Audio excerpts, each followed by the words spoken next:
and you stomp the landing, and just like with all your tools on, boom. I was like, I'm working with the god here. Like, I don't know how. Legolas. Yeah. It's like when he comes off the elephant. Yeah, exactly. You're such a loser. Yeah.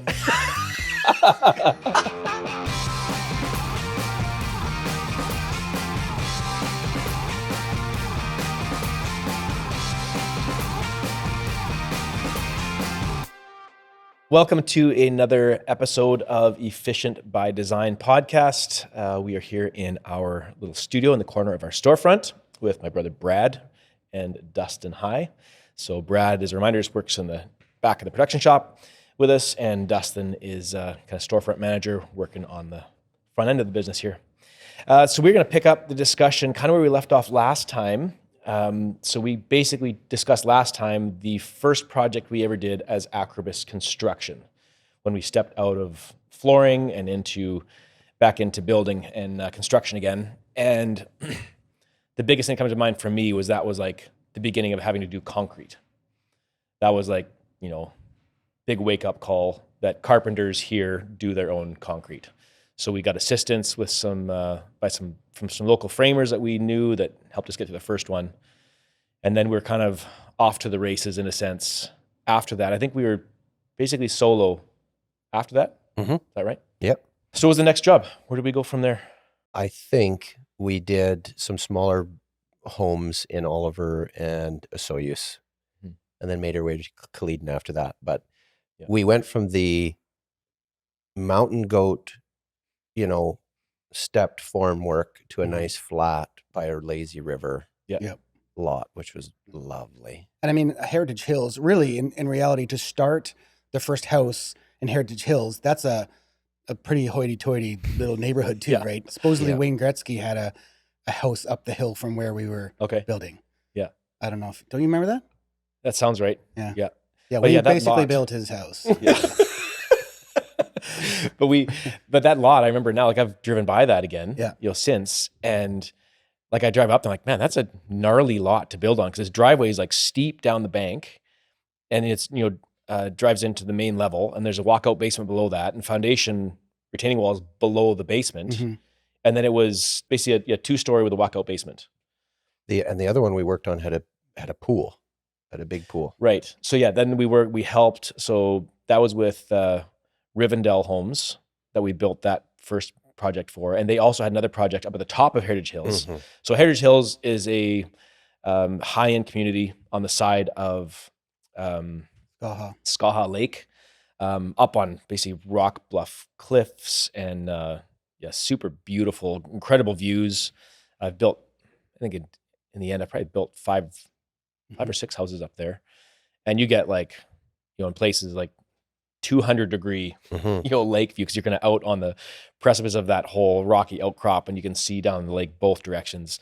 But we built or helped finish off a project up there. I remember the site still. This is from so long ago. Mm-hmm. HH5 was the name of the lot, and it had been blasted into the rock, and it was like was it 7,000 or 8,000 square feet? Yeah, kind of partial timber frame and glass and modern and super high end. Mm-hmm. So we got to go help finish off that project. That was with Brooks and Kenny. Yeah. And true or false? The thumb? Did he slice off his thumb with a skill saw? Brooks? Yeah. Yeah. Okay. Not when we were there though. That was after. No, that was after. That was probably, I want to say 6 years later. Okay. Was it back on? I don't remember. He took a piece of a good chunk of his thumb off, I believe. Oh, okay. I might try and get him on as a guest here. I wondered if he gets, because you hear about people that lose a thumb, and then is it true that sometimes they'll take the big toe? Yeah. And they'll attach the big toe to the thumb because they'd rather have a thumb than a toe or something? Yeah. Like, I think that's a legit thing. I don't think Brooks had that, but. I saw somebody with it once. Oh, really? Yep. My wife and I, we were in an airport. And we're walking down the corridor and looking around, people watching, and a woman walked by. And I was like, and she had a big toe for a thumb. It was way too big, square nail, color was off. You could see like discoloration from the scar, like big hairy knuckle. But did you see the other hand? I think. I mean, it was super obvious. It could have just been her thumbs. Maybe. I don't know. I'm to this day, Tia and I both are like, Remember when we saw the toe thumb? Yeah. Oh my goodness. Yeah. Anyway, Heritage Hills. And the other thing, there was the most janky house up at Heritage Hills. There was one that some builder did it. Remember, it was on that rock, and the inspectors and everything like shut it all down. We went and looked at it to see how it was all like sloughing off the cliff and everything. Yeah, there's a lot of beautiful high-end houses and some super sketchy stuff. But Brooks, I remember, and we will probably, if we get him on, we'll talk to him specifically. I remember hearing through the grapevine he had taken his thumb off, and he's like incredible athlete, like professional, almost I think motocross, hockey player, amazing golfer. Yeah. And so you hear about him taking off his thumb, and you're like, you kind of need that for all those disciplines. But I remember talking to him, quite a while after when he's all healed up. I'm like, what did you do? Did it like get crushed, or like I was cutting off a rafter tail. I was up on the roof. Something I've done tons of times. I grabbed this funny, saw upside down, leaned over, and just, and my thumb on the backside took it off. It was just a hurried, stupid, mindless moment. Like, oh, it's brutal. Kind of like the mindless moment in a Soyuz. We were framing up the exterior walls, and there was a staircase behind us that we hadn't built the stairs yet. So it was plywood over the hole. Yep. And we were trying to decide, do we build the railing, the safety railing around the hole? Like take the time to do it then, or just quickly build the exteriors, slide the plywood out of the way, everybody know the hole's here. Yeah, because we had just the dance floor and we had sheeted it. We're doing exteriors. Yeah. And the stairwell in the middle. Yeah, we just threw sheets over it for the time being, framing walls, and then they were in the way of building those walls. So like, let's get the sheets out of the way. Not that it would ever happen, but if someone were to fall through, that's about a 10-foot, including the floor system, 10 feet. And you got your footings down there. There was a couple concrete pads that we hadn't haven't been set up yet and stuff. So there's a pretty gnarly spot down there. Yeah. And you tell half and I want to tell half. Yeah. So we stood there and we thought for a second, pretty caring few seconds. Brad wasn't with us then. No. At this time. And we were like, well, should we build the railing, guys? Nah. We all know it's here. Everybody know it's here? Yep. And the railing would have been in the way anyway. Would have been in the way. Would have been annoying. So let's just frame the walls. So Luke goes out, grabs an armful of studs. We pulled the sheets off the stairwell opening. It's open now. And I follow him out. We're in a hurry. I follow him out, grab a lift of studs, and I see he's got, 2 studs because that's all he could carry.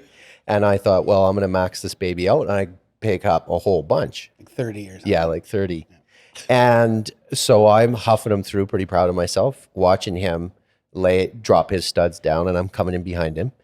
And I'm looking at where he is, and I'm taking over now. So we go to studs. I come back. I drop my studs. I turn around, and I'm now facing across the floor system. And here's Dustin walking onto the floor towards his wall. And between he and I is the stairwell opening. Big black void in the middle of the sheeted floor. And he's walking with this big dumb grin on his face, all cocky and arrogant like he is. It was a really nice grin. And he's walking towards the stairwell hole. And I'm like, I'm not even going to bother saying that there's a hole in the... I mean, it's clear as day. Like I think of...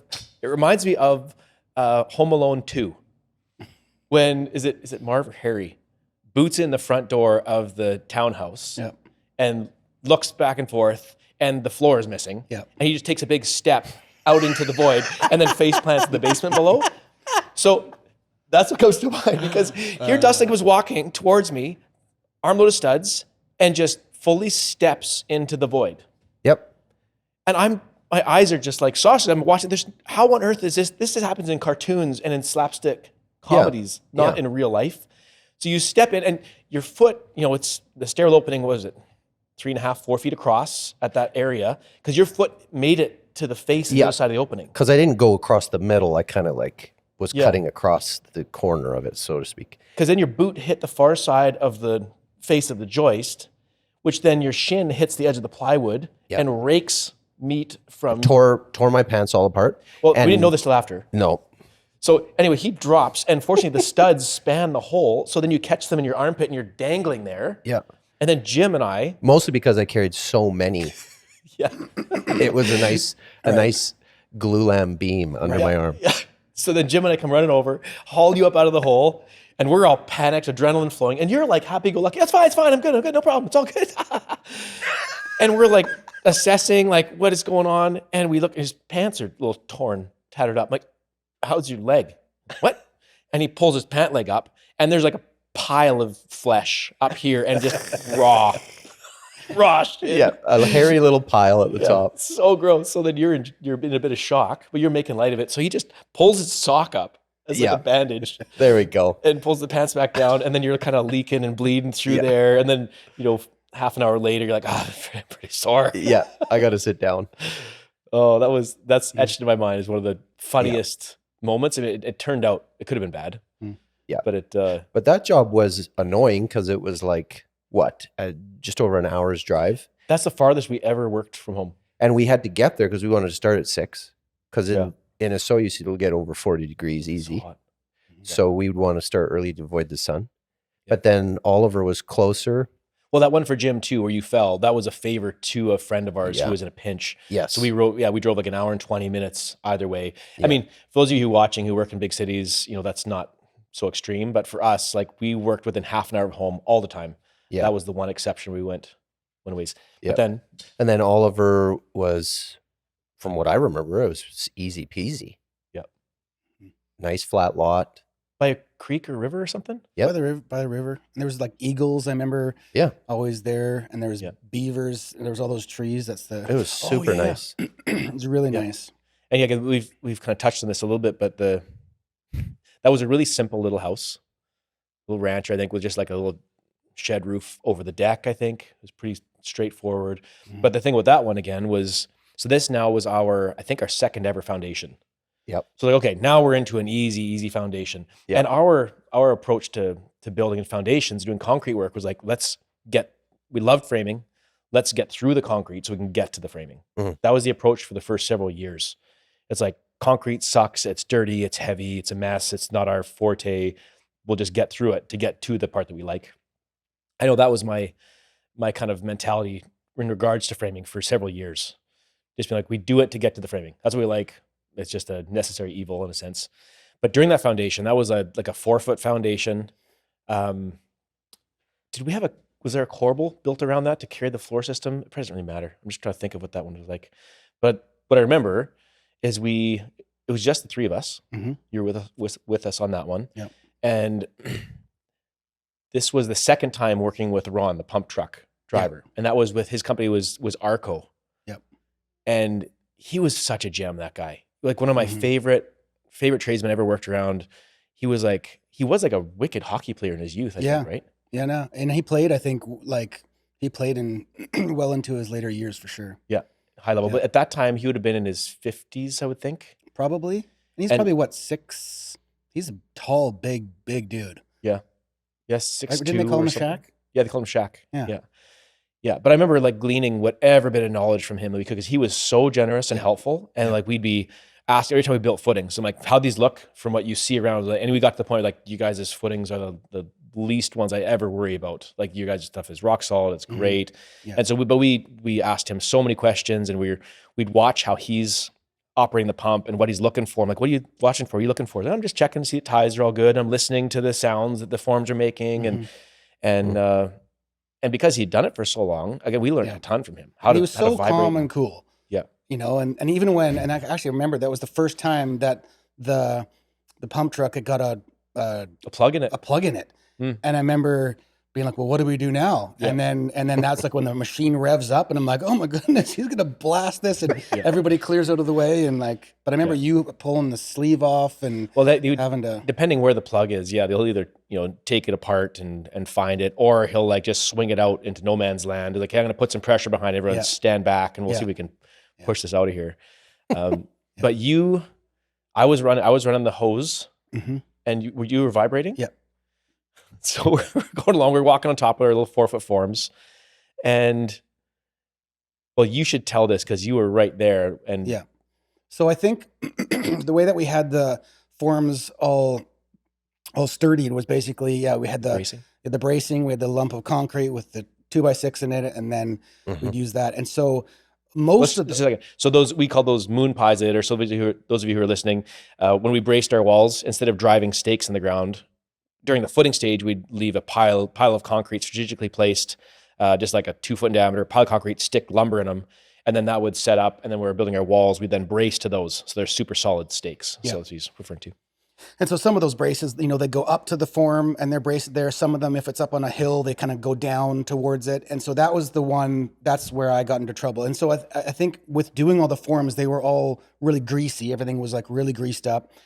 And one of the 2x4s that was supporting the wall, it was coming down this way. So I'm walking on the top of the forms, and I think I just had to step on one of those ones that was coming down.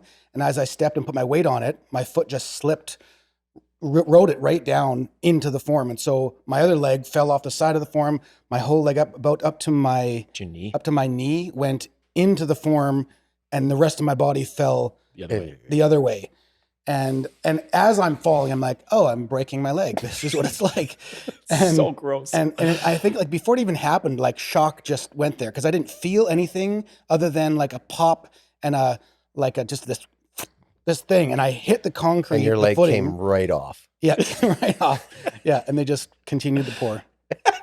Came down there, yeah. And so I hit the form, and then my foot just came shooting out. And then, you know, everyone's like, and Ron, what did he do? He was just like, he watched it happen because I was right there. He watched you go down. He's like, his leg's broken. That's broken. Yeah. It's like, he knew right away. That's how calm and cool he was. He didn't freak out. It was just like a matter of fact, broken leg. Like, you know, so I hit the ground, and so we can't stop, right? So I basically, I don't know if I just went and sat it out. Limped over to the truck. We were shocked because you were like, I don't know if it is broken. I know, I can move it. It was whatever. Like, and then we finished it off. I think I kind of maybe hobbled around. I want to say that I just finished the whole thing, no problem. But I probably sat there and troweled a little bit or something. Yeah. And then it turned out like I think you guys took me to the hospital. I don't even remember this, but I'm pretty sure we went in and got checked out, and they're like, your leg, like you've obviously twisted and torqued, but I didn't break anything. No. And you were off work for like a week? About a week. And hobbling around for a bit. But the greasy forms, which is why you slid in there, is also why you came out, because your foot went in and then just slid right out of there. Yeah. So after that project. But wait. There's one thing I love about that job. Okay. Because, Brad, I don't know if Luke did this to you. He probably didn't love you as much as me, which is why he would do this to me all the time. But we would be usually in a hardware store, and we'd be getting a tool or picking up a thing. And if we happened to be in the same aisle, he would usually have a weird dumb look on his face. And then he would be like, I don't know what this deal is with these hammers, but there is a smell in here I don't understand. Smell this. And it would be always a different item. Work pouch, nails. And I don't know why I wouldn't think of it, but I would go for a big whiff, and he had just dropped a huge one. And then I'd get a whole like nervous system full, of course, of his smell. Yeah. And he was so delighted and teary-eyed walking around to the next aisle. And so I didn't know how to get him back, but it was that job that we were on the roof. It was a beautiful day. And it was, I don't know if it was in the fall or something. It was a little bit cool out. Yeah. And somebody had a fire going, like a neighbor had a fire going. And it was one of those moments of like, you just love your job. You're in the roof, you're framing away. It's gorgeous. You're happy to be outside. It's not too hot, not too cold. And I'm up there doing my thing, and Luke's making his way towards me. I can't remember what we were doing, but I just ripped an extensive library of flatulence. And silent. Yes. Well, it wouldn't have mattered. You couldn't hear it anyways over the din of the neighborhood. All right. And so it's extraordinary. And he moves in close proximity, and he's just, and then he goes for again. Oh, somebody is roasting marshmallows. And he just keeps getting a total, like filling his entire soul with the smell. And I couldn't even move. I just like laid on the trusses crying, and he's totally clueless. And it was the only time I think I've ever gotten him back. And I can't let it go. I know on that exact same house, before we move on, I think it was the first time that you and I actually kind of had a bit of a fight. And you probably don't remember this. Luke wasn't there. I don't know, he was probably faking sick or something. And you and I, it was with the string line. And so this to the listeners, like I was new. I was super green. I didn't know, anything really. And so we had the string line, and we were long string line. You were down at this side of the floor. We were going to snap a line. We had to check something. Yeah. And so I have it, and the string has a big like sag in it. And you're like, yeah, just pull it a bit tighter. And I'm like, why do I have to pull it tighter? Like I already have it. And you're like, can you pull it a bit tighter? So I like, why not pull it a bit tighter, but still has like a decent sag. And you're like, Brad, you need to pull it tighter. And so I think you're getting like mad at me. And I'm like, what's the point? Like, well, I don't even know why I'm holding this stupid string. What is the string going to do? We can't nail with it. We can't saw with it. So I didn't even realize that you were trying to find out how to plumb something or to get something level or to. I think I was just eyeballing I think we were doing bracing or something. Yeah, you were eyeballing something, and you can't eyeball it when there's this big sag. And then I think I like snapped, and I'm like, what the heck's up with this? Like, I got it here. I'm holding it. Shut up. And then we had this little thing. And it wasn't until afterwards that like I realized how stupid I was for not even realizing that you were trying to eyeball something. And I remember like, it was really weird and uncomfortable. Like, we had to work it out. We did. That actually touches on something that's quite profound. I think that we've all had to work through over the last 20 plus years, is that, for me, I've basically kind of run companies since 2005. So for the last nearly 20 years now. And I've had my family and closest friends working for me the entire time. And managing that balance and keeping respectful, good communication. Overall, it's been great because it's been very intentional, strategic for everyone involved to maintain healthy relationship and give benefit of the doubt and communicate well with respect. But it's come with like a lot of housekeeping and discussions and having to wade through, what was said, how it was said, the intention behind it, the tone it was said in, the body language that goes along with it. And with you and I being 3 years apart, 2 years and 10 months. There it is. Yeah. I'm older than Brad by a bit. We fought as kids at times. We played great, but we scrapped a bunch and were wired very differently. But there was, I remember one of the profound moments for me was me having to, be your boss and having a working relationship that was appropriate and healthy, amongst having other employees that weren't my best friends and family members. And it's just like a working relationship. Mm-hmm. It was it's not complicated. Yep. And thinking in my head, I'm like, okay, in this situation, this environment, Brad is my employee. Mm-hmm. And trying to like define that simply. And there was times where Brad, you'd respond to me in ways that I would deem not respectful from an employee, that there was like a little look or something said with a little bit of attitude, and me being like, what the heck? Like, I'm not trying to be offensive, but he's giving me attitude. If my other employees did this, I would have a talk with them. Yeah. And having to kind of manage that. I remember at one point saying to you, I'm like, Brad, we got to work on this and get better at this, because at work, we've got to have a working relationship where, I want to be respectful of everything else, but I'm your boss and you're my employee. That's how it's got to be here. And outside of that, we're brothers. It's like, no, we're brothers that work together. Mm-hmm. And that was like an eye opener. That was like, that's true. For me to try and like separate that is unrealistic and impossible. Yep. As much as there's value in having that approach to some degree, the reality is we are brothers that are working together, that have roles where there's a leader and a follower that we have to manage. Mm-hmm. And that was the same for you and I, in later years, in that, my experience was in the trades and yours wasn't in the beginning. So then bringing you on as us starting this endeavor as partners, and it being somewhat lopsided in the actual hands-on knowledge, but then you having so much ability and stuff technically and social skill and so many other areas, like we definitely were a good union, but there was difficulty in me trying to make a decision on the building and you having a hard time coming to peace with a decision because you would think it around from so many different angles. So anyway, just that whole environment of working with friends and family. My wife did books for me for years, so that comes with its challenges at times. Mm-hmm.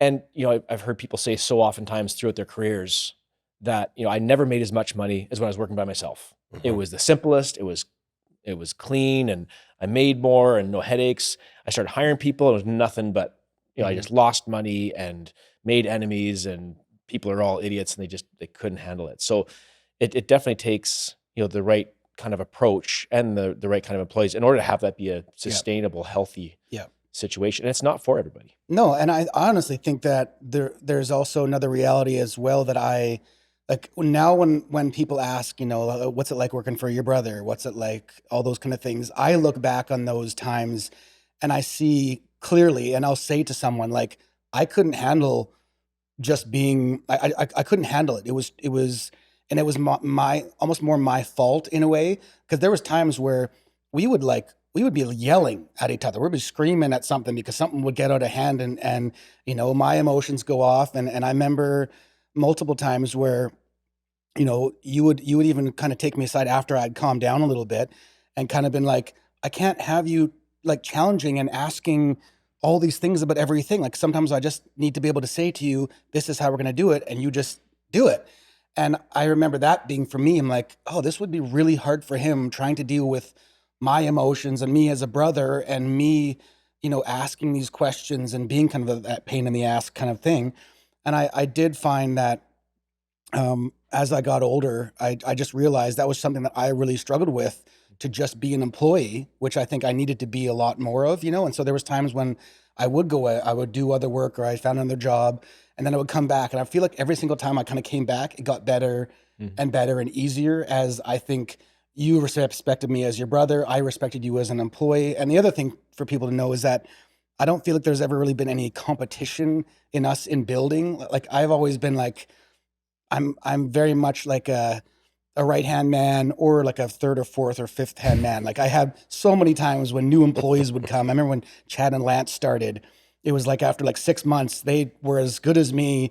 And all of a sudden I'm seeing them take off and whatever. And I'm like, oh, they're really good at what they do. And it just wasn't ever my thing, but I'm so thankful for the time and the amount of things that you taught me that have enabled me to do so much stuff, not just with building my own house, but for building other projects and traveling around the world and doing volunteer projects in New Zealand, or going over to camp and doing stuff there. Like it's such a gift, but it's also, like you said, it hasn't been without the struggles, but the personal growth and I think relationship that the three of us have because of going through all that stuff it's a pretty beautiful journey, really. Well, there's a lot of fun as well, as much as there's the tension for sure. The fun, like I think of the houses we did in Culleton after the Oliver one. We were doing a house on the beach, right on the water, and we're doing the concrete, and it's hot, and there's lots of concrete, complicated concrete. Yeah, radius stuff. Yeah, yeah. And so really tall, and so the sun's just like beating on you. And so at one point, I don't know, it was you first, it was coffee time, and we look over and Brad's in his gaunch and he's just in the water. And suddenly we're like, absolutely. And then it was all of us in the water having a swim. Yep. And we're like, this is amazing.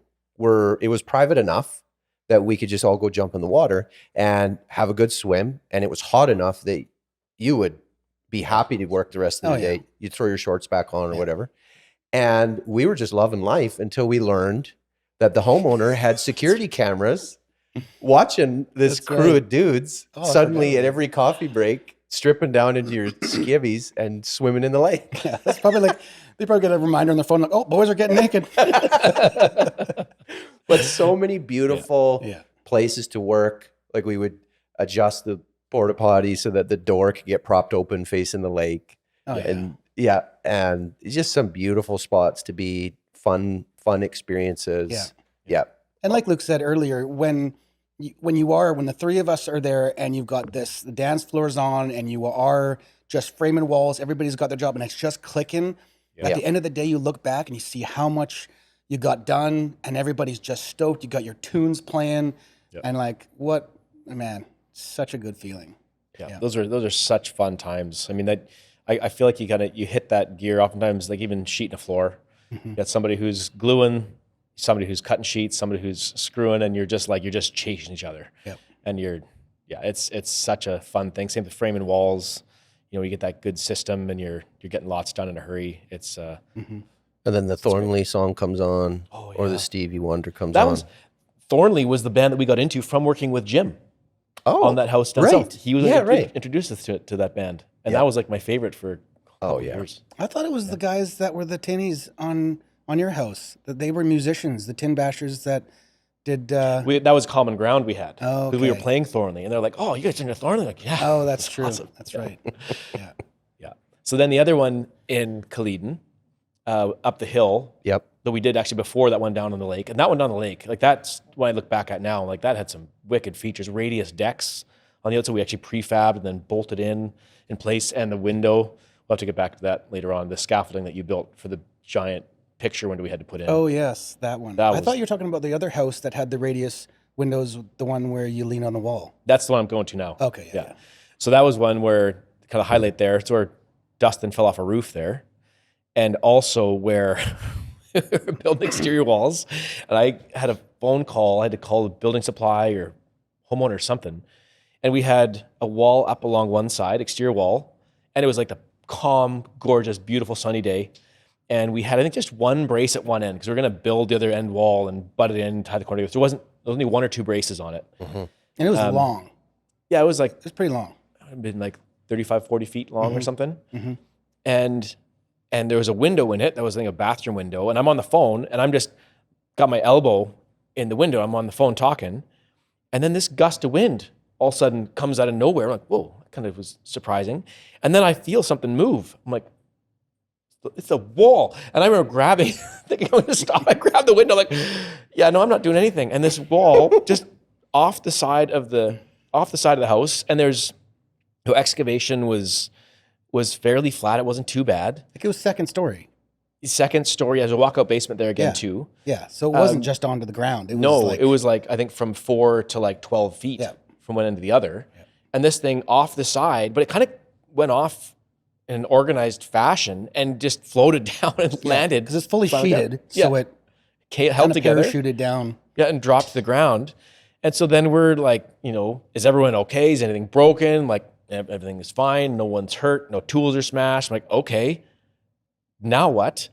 And within, I think it was like half an hour later, I actually had a delivery coming for a bunch more material. Oh, yeah. So we're like, we got a truck coming that's got a high up crane on the back. The wall's still intact. We add some bracing to it and get all the nails pulled out. When he backs up here, we're going to just rig it up and we'll drop it back in place. And sure enough, he pulls up. We had it all rigged up. And within like 15 minutes, he had picked it back up and set it back down. We braced the crap out of it. Yes.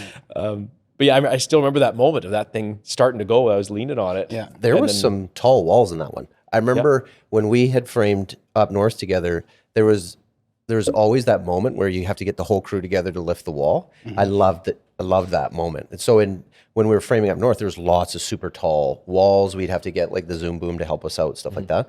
But I remember the moment on that job, this wall was huge. And we were like, do we think we can lift it? And we all kind of smirked at each other a little bit. And we're like, yeah, we could do it. No, seriously, can we do it? And I remember it being like a pretty serious like moment of, can we actually handle this? Because if we get it partway up and we can't do it, we're screwed. Yeah. And we know that. It's like, this is one of those walls that's going to get us to that awkward spot where like, is it going up or are we like bailing and trying to find somewhere to take cover? Yeah, or find a window opening that you can run into so that it doesn't crush you. But I remember we had to get ourselves pumped up and it was a little bit scary, but we went for it and it was like cheers all around when we got that sucker up. It was like that moment of it took every muscle in your body to hit max and a little bit extra. And when we got it up and we're like, that probably wasn't the wisest idea. And the small of your back is just like, shivering. You're like, don't collapse on me.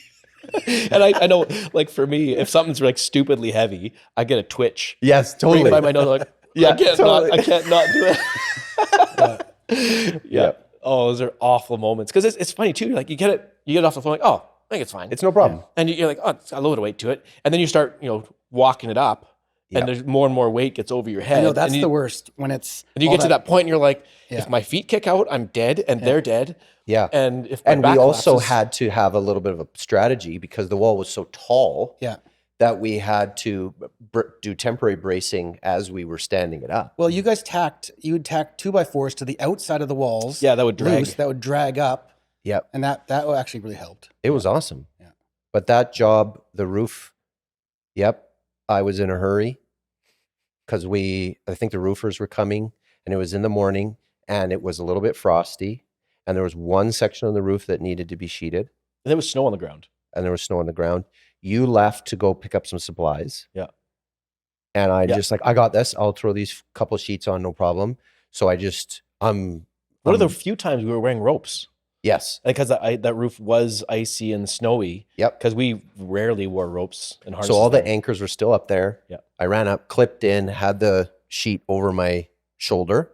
And so I had the rope in one hand, the sheet, full-size sheet on over my shoulder. And I'm whipping it as I'm trying to hustle around the peak. And I come around the peak with the over my shoulder. I'm whipping. I'm annoyed. I'm in a hurry. And I step over the hip. And now in the new plane, my boots hit the frost. In the shadow, I think. Yep. And I start sliding. And I'm thinking, uh-oh. Because I don't want to scramble, lose the sheet. I thought I could it would stop or my rope would catch. So I just decided. You're not sure about how much slack you've got on your rope. Yeah. So I decide I'm gonna wait till it catches. And I want to be as relaxed as I can be because I don't want to just toss the sheet and maybe hurt somebody or something. So I'm just holding it and I'm just surfing down this slope. And it honestly felt like forever. I'm just picking up speed. I'm like, it's gonna catch. Didn't you have your arm wrapped around the rope? Like you're ready to. I think it just was. Had my left hand dealing with the slack, and obviously I had let out too much slack, and so I'm waiting for it to catch, and it doesn't. And I remember the sound, just going from hearing my boots just going shh, and then nothing, and I come off the edge, and I watch as the 4x8 sheet just goes and floats down like a leaf, and I'm falling off the roof, and it was boulders. Yeah, it was gnarly ground over there. And I come down. It was 12, 14 feet to the ground from I don't- that side, because that was the walkout basement. Yeah, it Off would have the been side. pretty steep. Are you Spider-Manning? Like are you feet first down? Or are you like This.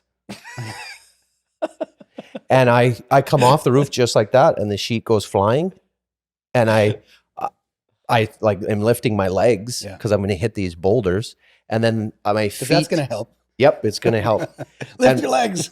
And my feet hit the snow on the boulders as the rope catches, and the rope catches me. My feet go into the snow, and I hit the wall, and I'm hanging there. Hardly just enough impact on the snow to make my boot print, but not enough to hit the rocks. And I'm dangling there and fighting to try and unhook myself. I unhook myself and come around the corner as Luke pulls up in his truck with his supplies, and his headlights hit me, and my eyes are like, But you had a grin. Again, you're stupid. because I can't believe it. And he knew something was wrong, and he gets out of his truck and goes, "What happened?" He's like, come. And I had to just show him the whole. You could just see my two boot prints in the snow. The rope hanging. Rope hanging. Oh, That's crazy. yeah. That was awesome. Yeah, your pose as you were flying down reminds me of when you fell off the ladder at Bill Hibbert's place. We were building that little thing back there, and we had some ladders set up. You were at the very peak of the top there, and it was like this janky setup. I think there was 2 ladders, and you were on the top where you're not supposed to stand, and you were going to transition to one.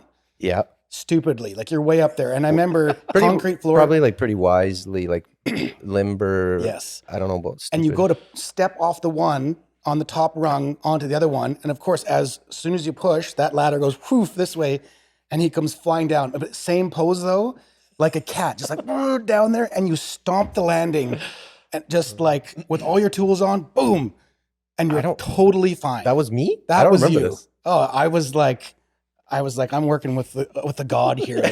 I don't know how. Legolas. Yeah. It's like when he comes off the elephant.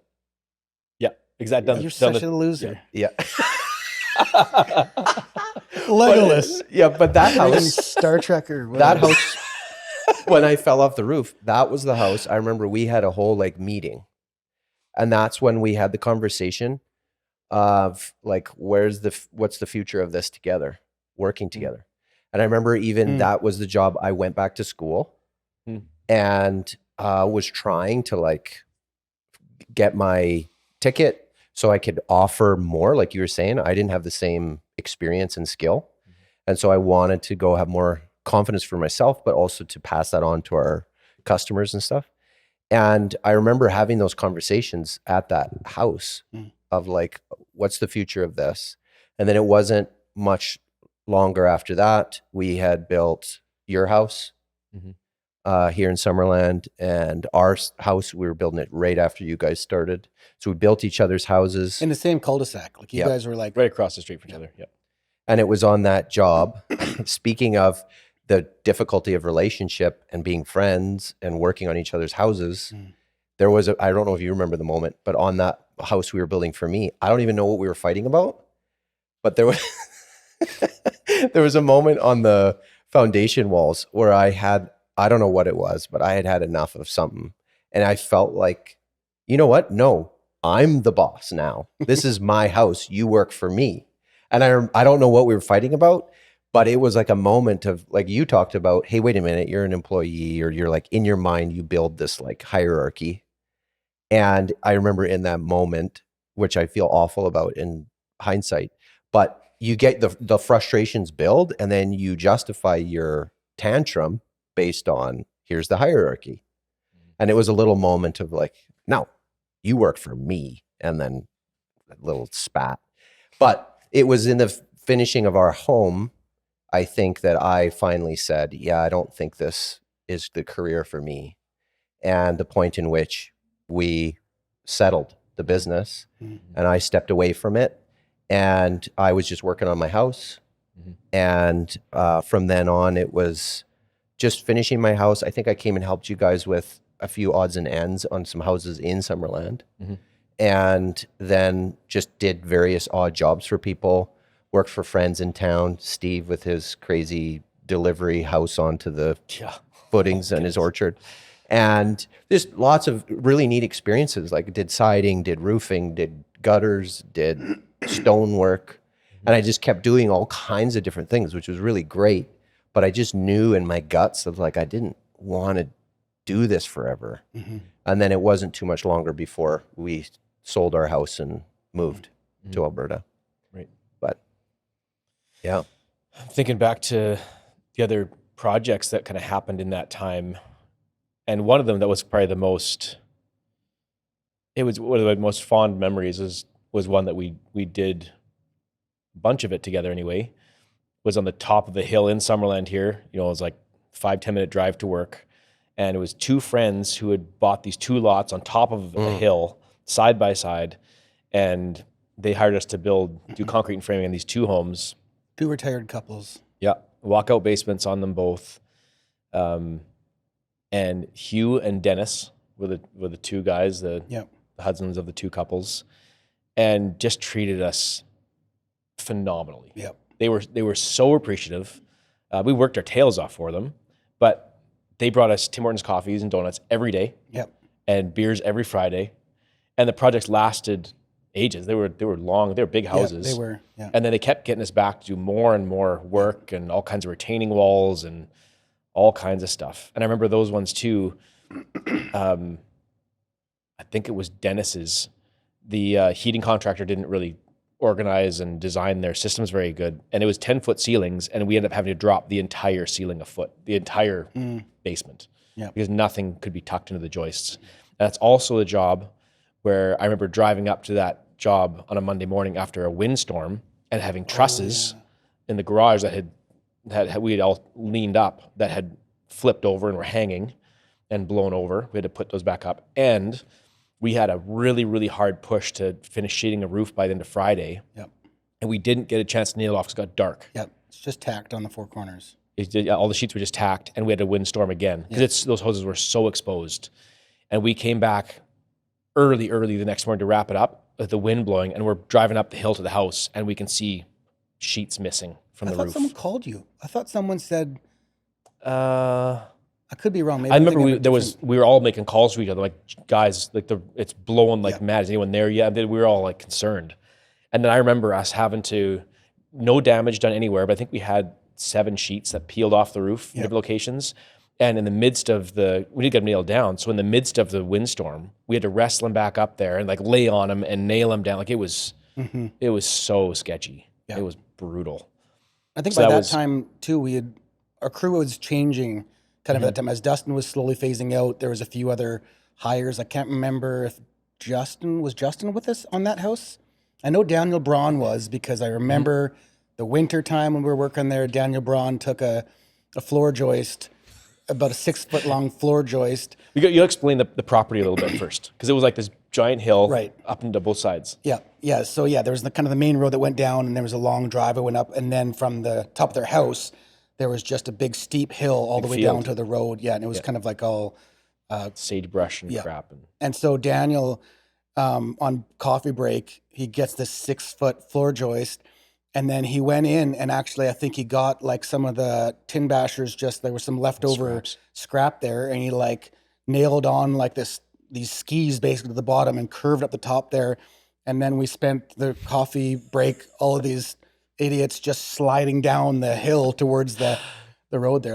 And that was super fun. Yeah, between sliding down on the I-joist sled he made and the aluminum A-frame ladder that you could sit on the... I think you did it down the driveway. I remember. I want to say like you were just sitting there on it looked like a dog sled. He's standing 2 feet on the one end of the ladder and then holding onto the upper ones there and just like rocketing down like that. I wonder if that was the same time, because I had made a death ski. You remember this? When we went tobogganing as friends, and I had built in my garage, took an old ski, just a single ski, and built a little seat to sit on top of it. Yes. And I feel like this little story was the inspiration for making this stupid ski. Probably was. And we went out into the woods, and we had this one track, and I remember trying to stay on the single ski, sitting there with your feet like this, trying to balance, going in insane speed. Yep. Those are the winters of pulling each other behind our trucks with our kids and all of that. Yeah, they've been through all this stuff too. We're newly married and having kids and doing all kinds of life together. It was and speaking of that, being in the cul-de-sac, I remember you guys would take care of each other's kids. Yeah. And then sometimes kids would be just wandering around the cul-de-sac in diapers when you guys were like, what happened there? The one ridiculous one was that, you guys had gone out for an evening. Was it Megan or Olivia? It was Livy. It was Livy. So you guys had gone out for the evening, and you'd put Livy down. Yep. And then, we're across the street. I don't know if you brought the baby monitor to our place. We're like, hey, Livy's down. We're going out. Yep. Just, go over and check on her. And you had the other 2 kids with you. Yeah. So things are all fine and good. Okay, great. So they head out. And then I'm standing at our kitchen sink doing dishes. And I look up, and outside our window, outside the kitchen, Livy just walks into the backyard. Your window faced away from our house. The other way. Sorry. Your house is here. My house is here. My kitchen window's facing out the backyard. Yep. And their house is here. Cul-de-sacs like this. Livy has somehow escaped her crib and room, walked across the street, and behind my house is walking into my backyard. Into the wilderness. How old is she? I don't remember. She must have been... She was under 2. Under 2. Basically just able to walk. Yeah. Yeah. And she could have, walked elsewhere, which would have been awful. So also I'm just like, I'm terrified. Yeah. So I ended up grabbing her. I'm like, oh, you got to go back to your house. So I back across the street into your house and into your room, into the crib. I'm like, how on earth did she get out of her crib? And I closed the door and I just waited. Yeah. And then I'm waiting and waiting. And then I hear some commotion in there, and I open the door, and here she is, like, got a foot through the rungs onto a drawer. Other foot is over. She's managed how to scale out of her crib. And I'm like, holy cow. And we had those lever door handles. So she was able, we have photos, because we would, after that happened, we were trying to pay attention to what she was doing. And she was just tall enough to reach it with her fingertips and pull that handle down. And it was amazing that she walked straight across the cul-de-sac to your house. Mm-hmm. And like, she could have just turned left and went onto the busy road. Yeah.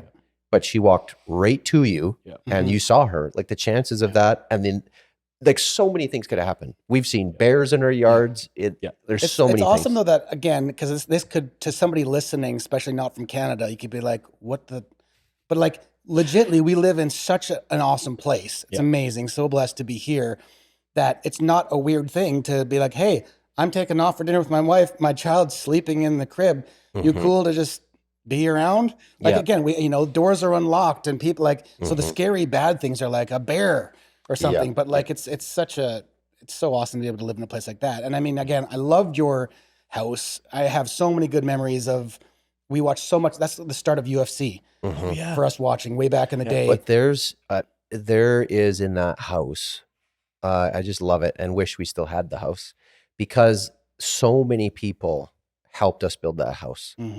And it was very much a community effort. Like there were different moments where all kinds of people from church came over to help and their names are written on the studs behind the drywall.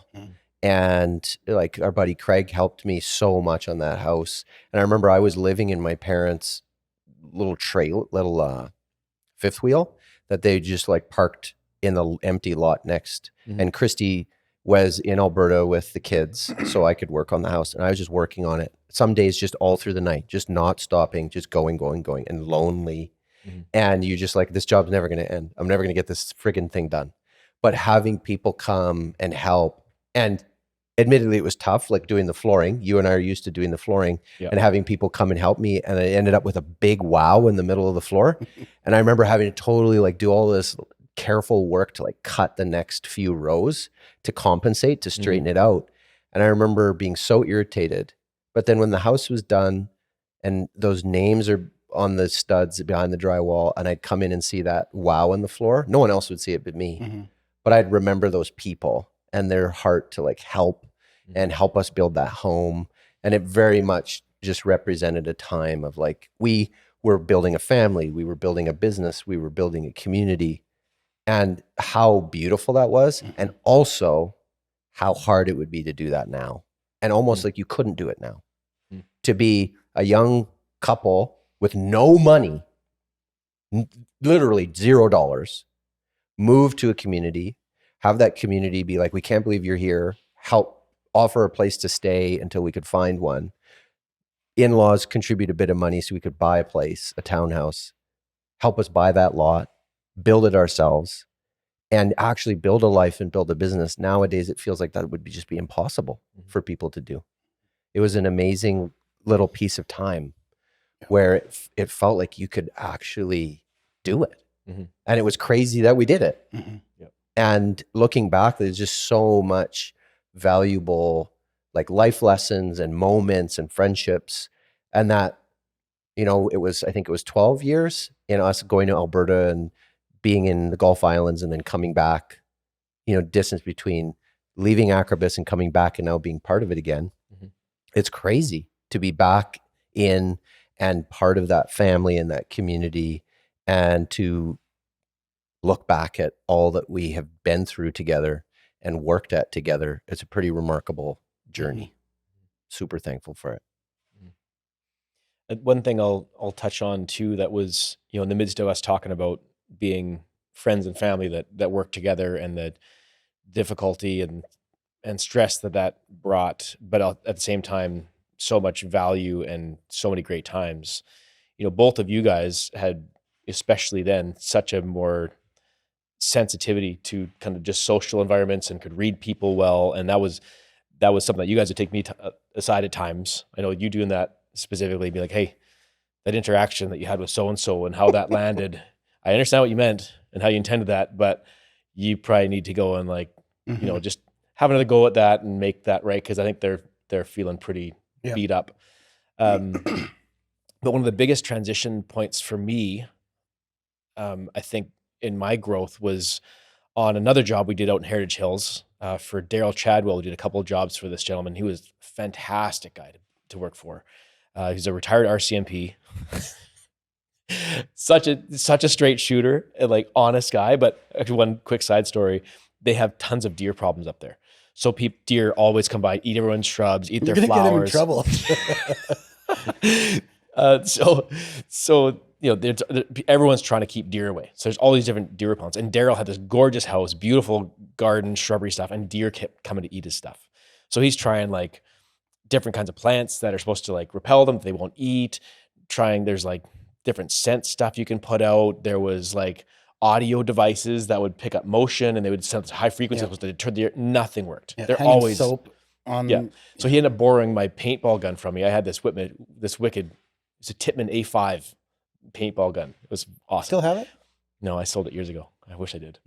But he ended up borrowing that from me, and he's like, "I'm gonna use it to shoot paintballs at the deer and see if that deters them." And they ended up getting used to that and didn't care. He started putting them in the freezer, shooting the deer with frozen paintballs. Again, they just get used to it and don't care. So he's like, "I need to like do something else." He's just like livid at these stupid deer.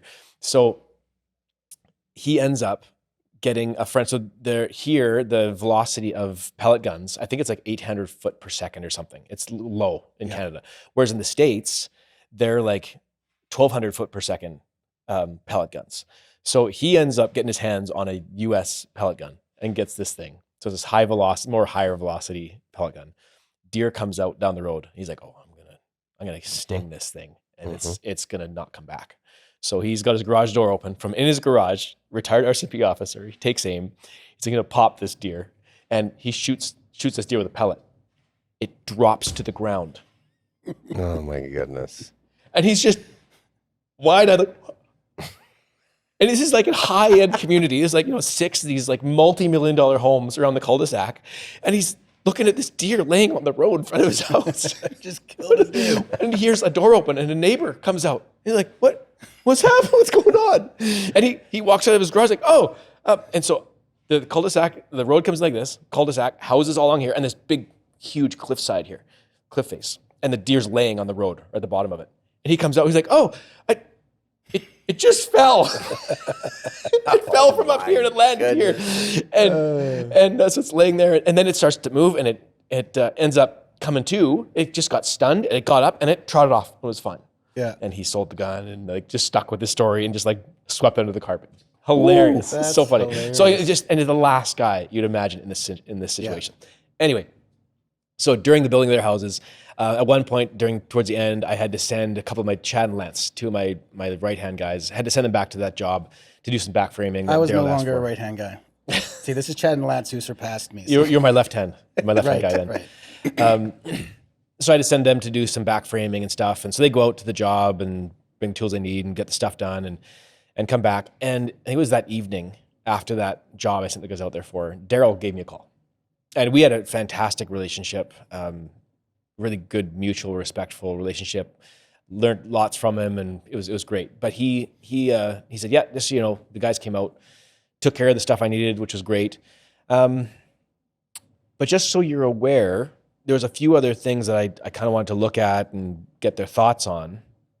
And they were terrified to make any kind of a decision or give any kind of input because they were terrified of the thought of making a decision and not making the decision that you would make." And on one hand, I was kind of like, damn right. My business, my company's my name on it. I should make all the decisions.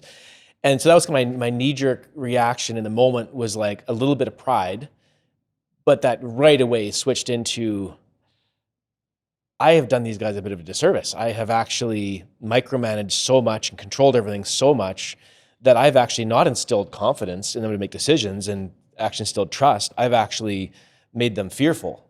And as much as they love working for me, I love having them on, we have a great time, we work well together.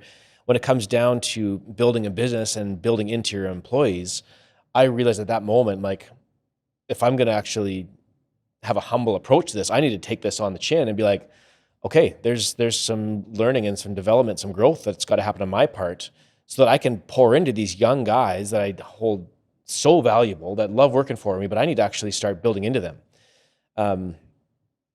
And so Daryl and I had a good little chat and I took that to heart. And it was at that moment that I very intentionally kind of shifted my approach to employees, which was not like an instantaneous black and white shift. Like, okay, now I'm this way. It was like over the next couple of years, like I need to start intentionally, deliberately building into these guys, passing on responsibility, and in doing that, they will start to develop confidence. The reality of this is I'm going to end up having to pay out of pocket for mistakes that are going to happen sometimes. But unless I'm willing to do that, they're never actually going to learn, because all they're going to do is be afraid to make a decision, because how would Luke make that decision? What's the decision he would make?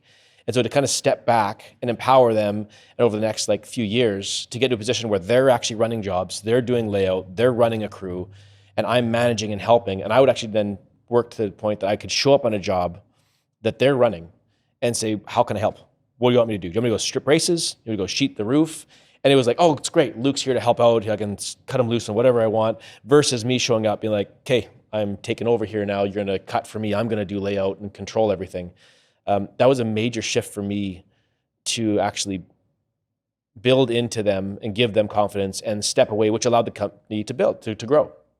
It gave them confidence to run with the guys. It freed up a lot of my time, and it was nothing but positive. It meant that there was some humility required on my part, a lot of it, and having to deal with mistakes that were made that could have been avoided. But that's the journey you have to go through. So in saying that, that was some of what I think has been my journey, through later years with the framing company, and then with this business, and then in my interactions, and then that kind of new realm that we're back into again, and trying to manage that and keep that as a priority. That that there's a intentional effort to build respect, to build confidence, and when times I don't do that, which are not few, to have the humility to right those wrongs and have follow-up discussions to be like, okay, yesterday or this afternoon, this and this happened. And in hindsight now, I realize that was kind of an asshole move for me to make. That was something that wasn't respectful. In the moment, it was a clutch decision that was wrong. And to make that right and own that has been a journey that's been a hard one, but the one that's so valuable. Mm-hmm. Okay, so I think as far as this episode goes and the timeline that we're looking at, that kind of brings the construction year time with you and I together, kind of wraps that phase up. There's so many other little details and stories amongst that we'll touch on from time to time in coming episodes, I'm sure. But for the time being, I think we'll cut this one off here. Yep. And then step into the next phase of the history with, I'm going to keep you on board, Brad, because you're still part of the next phase, and I'll probably get Tiana in here, and then who's Tiana? My wife, Tiana. Oh yeah, will come in and be a part of the next episode, because she's obviously got her insight from her side, and through the next series of construction, and then the beginnings of starting to build tool belts, which is of course where we're kind of going with this eventually, and where we're sitting now.